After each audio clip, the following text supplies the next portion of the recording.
What's up, everyone? Welcome to this day in Philly sports history for June 12th, 2025. I'm your host, Jim Montgomery. Welcome to a Thursday edition of the podcast. Last day of school for my kids, so it's an exciting morning here in our house. Trying to make our plans. They have a half day today. Got birthday parties, pool opens up, got all kinds of great stuff happening. So, shout out to all the kids finishing up school, graduating, moving up to a new school and everything. You worked hard. Congratulations. Now that summer's here, that means trips to the shore. Obviously, if you're going for a week-long vacation down at the Jersey Shore, nobody likes to unload the stuff. To me, it's the bane of my existence is taking the stuff from my truck and moving it into the house. You get all sweaty. You're miserable. You just sat in traffic for God knows how long. Let Beach Caddy take the stress out of it. Hit them up for their bellhop service. They'll move you in, move you out. You can just sit there in a beach chair, have a beer, and just take the stress and relax. You can turn the AC on, and that way it's all set up for when you're ready. They'll take care of it, take the stress out. And if you're not going out for a week, you're a weekend warrior, they can still hook you up and take the stress out. Obviously, if you have kids, you know beach carts are the worst. They got the little plastic wheels, get stuck in the sand. You're dragging them like this. Beach Caddy's got the best beach carts on the Jersey Shore. Nice, big, inflatable wheels. Glides right over the sand. Takes the stress out of moving in. I saw a video of a guy just last week who had everything piled up, had his kids sitting on top, and he's just pulling it with one hand like he owned the place. So let Beach Caddy take the stress out of your Jersey Shore vacation.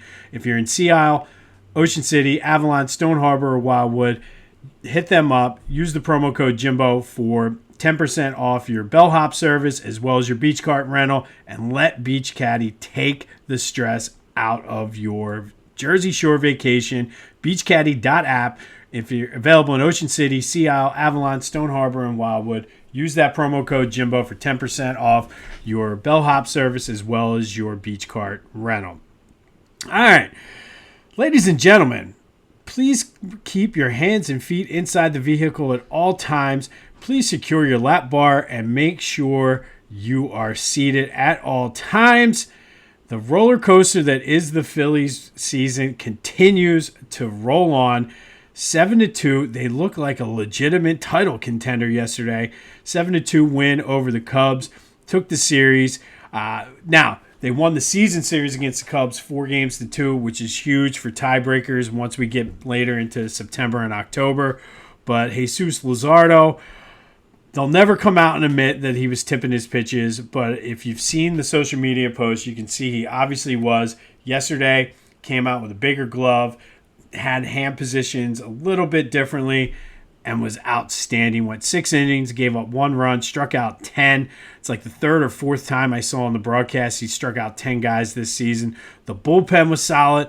The offense, Alec Bohm had 4 RBI, including a home run.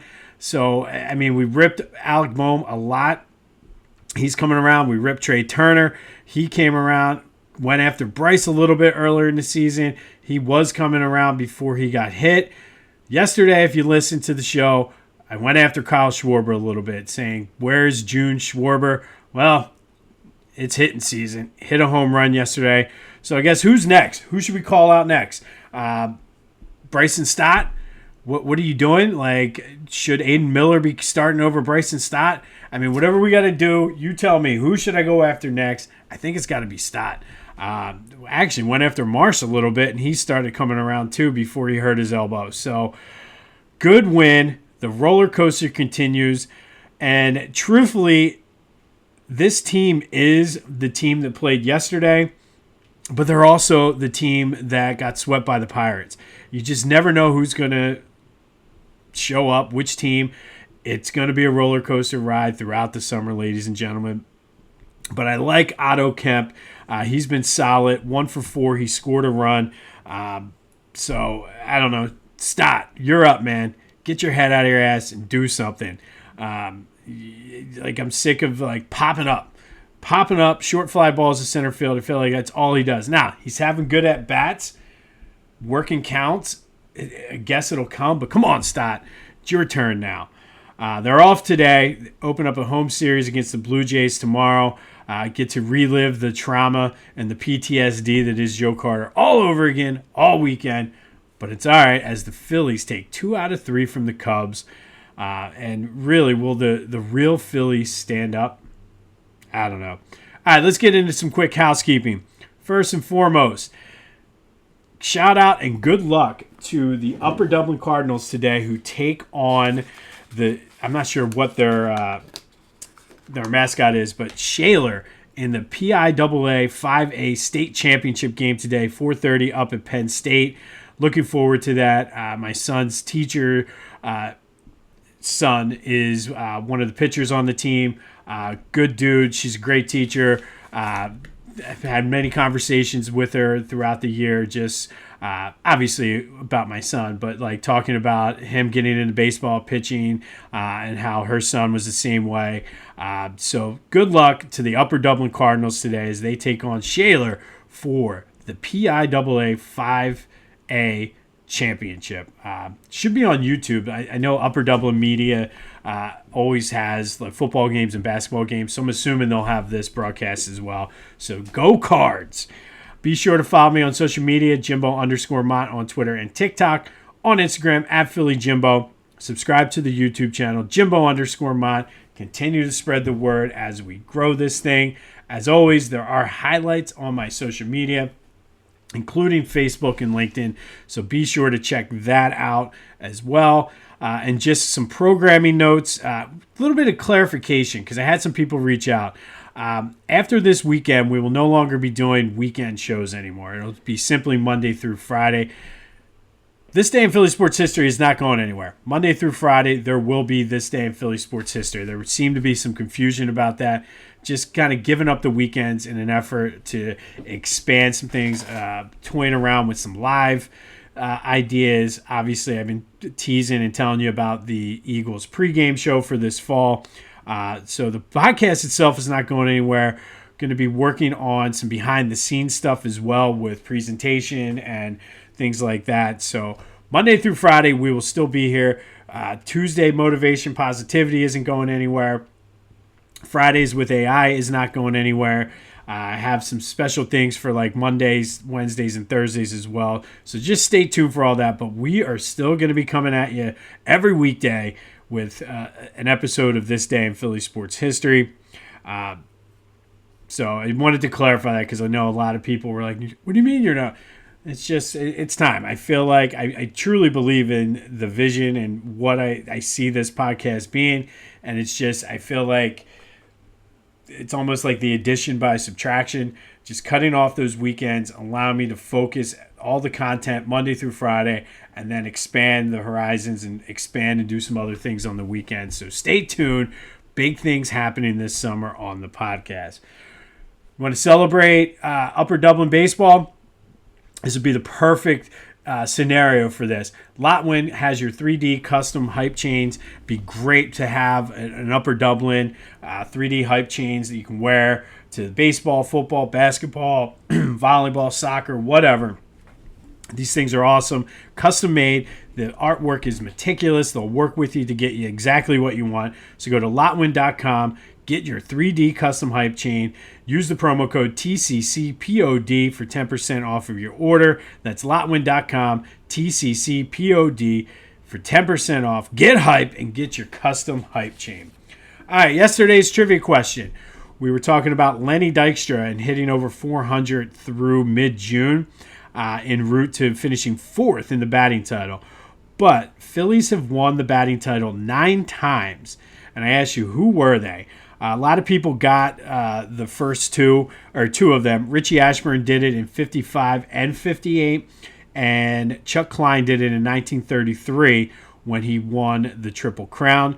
But the other guys that did it, Billy Hamilton did it in 1891 and 1893. Ed Delhonte did it in 1899 when he hit 410. Interesting side note on Delhonte, his death was mysterious. Apparently got kicked off a train for being drunk and just screaming and causing a scene somewhere in Buffalo, the Buffalo area, went to walk over a bridge above Lake Erie, fell into the lake and got swept down Niagara Falls. There was questions about whether he fell over because he was drunk or jumped over or whatever. But Ed Delhante hit .410 in 1899 to lead the league. Lefty O'Doul did it in 1929. I believe he hit like .398 that year. We mentioned Chuck Klein. And then Harry Walker was the other in 1947. Kind of an asterisk next to his name because he did a lot of that while playing for the Cardinals. He was traded halfway through the season, not too far off from what Willie McGee did back when he won the batting title in 1990. But we will have another trivia question. Thanks to everyone who reached out and attempted to answer the trivia question. I do have some Eagles news. Big news is single game tickets go on sale today. Good luck. Hopefully you can get in and beat the bots. Sure to go quick.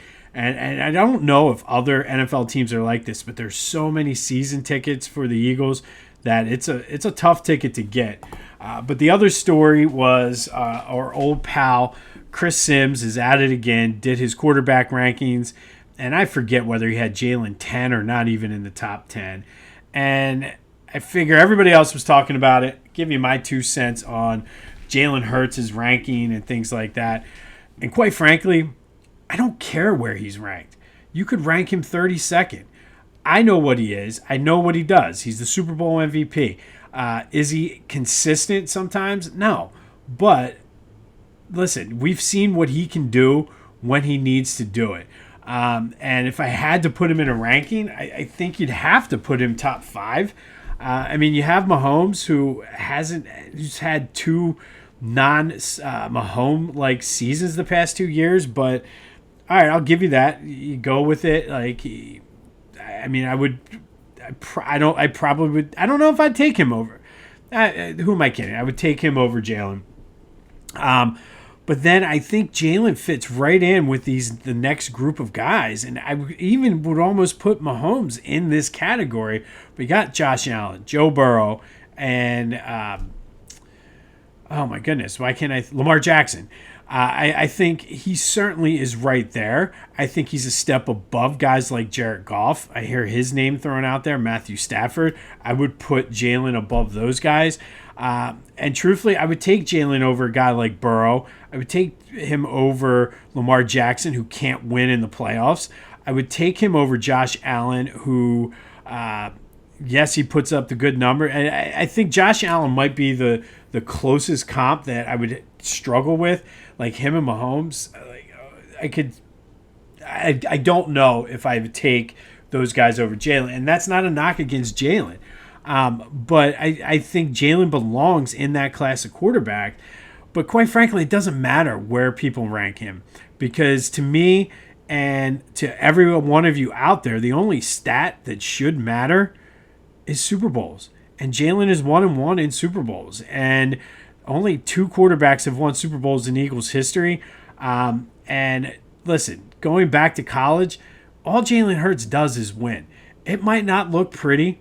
It might not be the way that Chris Sims wants it to look. It might not be the way that Patrick Mahomes does it, or Joe Burrow, or Josh Allen, or Lamar Jackson does it. But he wins. And to me, that's the bottom line stat. And I think we get caught up a lot in looking at numbers and, you got to have the quarter QBR and touchdown pass. Listen, Jalen is a winner. And if the game is on the line, he's one of the guys that I would want in there with the ball in his hands. We talked about that at the Super Bowl last year. If the game was close and the Eagles were either up 4 or down, like a 4-point game, who would you take? I'd rather have Jalen Hurts in the offense coming down trying to score the game-winning touchdown. So that's just like my 2 cents. I think the whole ranking thing is just something to get people talking in the offseason. And I hate that I'm even acknowledging Chris Sims because dude's a knucklehead, and that's putting it lightly. But, I mean, he did what he wanted to do. Here we are talking about it. But let me know your thoughts on Jalen. Where do you see him ranked? Does it matter? What do you need to see from him? Let's have a little bit of Jalen Hurts conversation today. Hit me up on the Discord channel. The link is in the description. Just take the invite and let's go have some good Philly sports talk. Also, hit me up on the Back to the Future voice and text line if that's easier. 267-495-8531.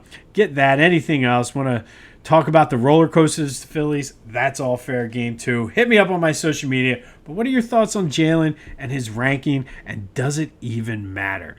As long as he's winning, you could, like I said, you could rank him 42nd. I don't care.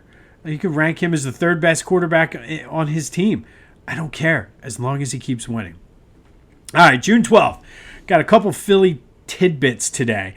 And first, this is an interesting story. We're going to go back to 1959. Richie Ashburn singled in a game for the Phillies in which they were no-hit. Doesn't count as a no-hitter, though. Confused? Let me explain. So, the Phillies and Giants were playing at Connie Mack Stadium. Ashburn got the first hit for the Phillies in the bottom of the sixth inning. However, the skies opened up, started raining. The game was called, and they reverted back to the score after the fifth inning to make it an official game, meaning the Phillies got no hit, even though Ashburn got a hit that day. Why doesn't it count, though? Well, back in 1991, Major League Baseball instituted a rule change that no-hitters must go at least 9 innings in order to count as an official no-hitter. So McCormick's no-hitter for the Giants that day is off the books. So even though in an official game the Phillies got no hit, even though Richie Ashburn got a hit in a game that didn't count because of the rain, the Phillies didn't get no hit. So if the Phillies get no hit and nobody's there to see it, did they really get no hit? Riddle me that. Anyway, just an interesting little tidbit there in Phillies history. Then in 1987, another interesting one. Phillies lose to the Expos 13-6 in a game that they were never really in. But one of the cool stories out of this game was right fielder Glenn Wilson threw Expos pitcher Bryn Smith out at first base in the second inning. Yes, he singled to right. Glenn Wilson's arm was outstanding, fired at the first, and got him out before he got to first base. Not the first time in his career he did that. He did it the year before to Keith Moreland of the Cubs, and he would do it again later that season. So Glenn Wilson with a rifle arm in right field threw out Montreal pitcher Bryn Smith at first base on this day. Now, Glenn Wilson was one of those guys who came in with sort of high expectations and didn't really they didn't put a good team around Mike Schmidt but he played 4 years with the Phillies, hit .265, 49 homers, 111 RBI, did make an all-star team in 1985. Just unfortunately, they had no pitching after Steve Carlton left. But on this day, Phillies lose to the Expos, but Glenn Wilson throws out a runner at first base from right field on a base hit. And then fast forward to 2008, Phillies beat the Marlins 3-0 behind Jamie Moyer, who went 8 innings, gave up 2 hits, struck out 3. Brad Lidge came in and got the save. It was his 18th straight save with the Phillies. First Philly to start a season with 18 straight saves. We all know the story in 2008. Would go 41 for 41 and then get added 7 for 7 in the regular season. But on this day, Brad Lidge started the season with his 18th consecutive save for the Phils en route to 41 in a row, 48 if you count the postseason saves as well. That does lead us to today's trivia question.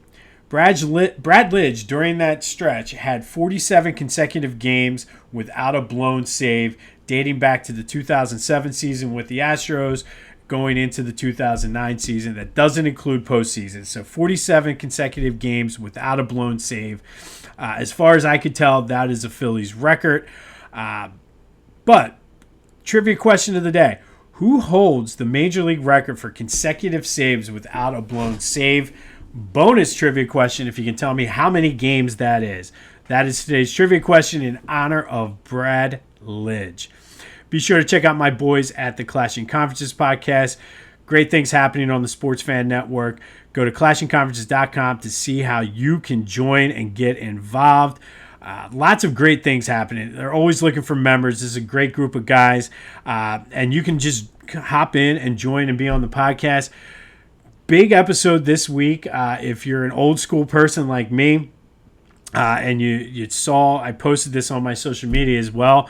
They had Laser from the old American Gladiators on as a guest. Pretty cool. And again, in honor of the new American Gladiators being filmed now, hosted by The Miz from WWE.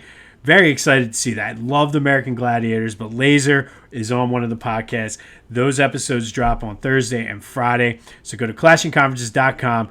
Check out what they have to offer, how you can get involved. If you need media services, they have you covered there as well. But go check them out. Very excited, very pleased, happy to be a part of their sports fan network. The sky is the limit, and it's only going to get bigger from there. So go check them out. And don't forget about Dad. It's still not too late. Might not get it in time for Sunday, but don't forget about Dad. You can still get him slides. You can get him canvas loafers, Philly Fanatic rocks glasses, T-shirts. I'm excited for the Tush Push shirt to come, as well as Cruck Around and Find Out. If you like want to support Nick Foles, they have his dad's season hat collection available as well. The cooler. It's pool season. Cannot wait. It's been coming in handy. Just throw your drinks, kids' drinks, beers, White Claws, statesides, whatever. Throw it in. Throw a little bit of ice. You put your fresh fruit or veggies you take for a snack. Zip it up. Keeps everything fresh. So go to phillygoat.com. Use the promo code Jim Montgomery to take 10% off your order. That's phillygoat.com. Promo code Jim Montgomery to take 10% off of your order. And then finally today, let's continue our best individual season in Philly sports history tournament. Yesterday, we had an MVP matchup, and it lived up to the hype. Much closer than what I thought it was going to be. The 5 seed, though, Jimmy Rollins' 2007 MVP season slightly edged the 12 seed Bryce Harper's 2021 season with 56% of the vote. J-Roll moves on in the tournament. Thank you for everyone who voted. And let's get to today's matchup. Today we got a Flyers region matchup and 2 former teammates taking on each other. First, the number 6 seed Reggie Leach from 1975 and 76. He was an all-star, had 91 points, led the league with 61 goals, had a plus-minus of 72, but really made his mark in the playoffs this year. 19 goals in 16 games for the Flyers, including 5 of them in one game.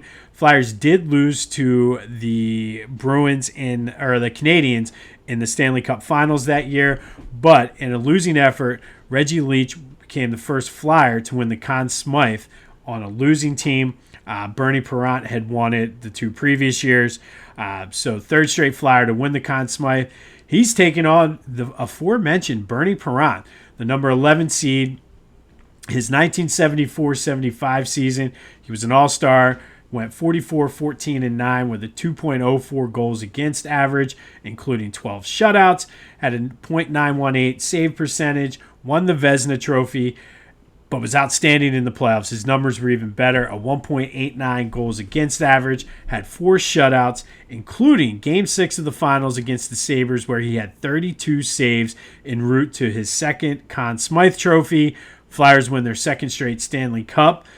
Now it's your turn. Whose season was better? Reggie Leach in 75-76, Bernie Parent in 74-75. Vote on any of my social media. Hit me up on the Back to the Future voice and text line 267-495-8531. Get anything Philly sports related off your chest. Come to the Discord channel. First link in the description. Don't forget about our trivia question. Who holds the Major League record for consecutive saves without a blown save? All in honor of Brad Lidge, who had 47 straight for the Phillies. That's only regular season, though. That's not including the postseason, where he was 7 for 7 in 2008. Glenn Wilson throwing guys out from right field at first base. And Richie Ashburn got a hit in a game that the Phillies were no-hit in, but doesn't count as an official no-hitter. There will be a quiz. All right, let me know your thoughts on Jalen too. Does it matter where he's ranked? I don't. I don't care. I know a lot of people put a lot of time and effort into their lists and their rankings and everything, but quite honestly, I'd rather be the defending Super Bowl champs with the Super Bowl MVP than hang my hat on my quarterbacks. My quarterback's the number 2 ranked quarterback in the league. Guess what? My quarterback, you want to rank him 32? Rank him 32. He has a Super Bowl ring and an MVP to show for it. But let me know your thoughts on that, because I know a lot of people feel very strongly one way or the other about Jalen. But this has been This Day in Philly Sports History for June 12th, 2025. Tomorrow, don't forget, we spend Fridays with AI. Go have yourselves a no, it's not Friday yet. Go have yourself summer. See, I got summer brain already. Go have yourselves a Thursday. And until next time, I'll see you when I see you.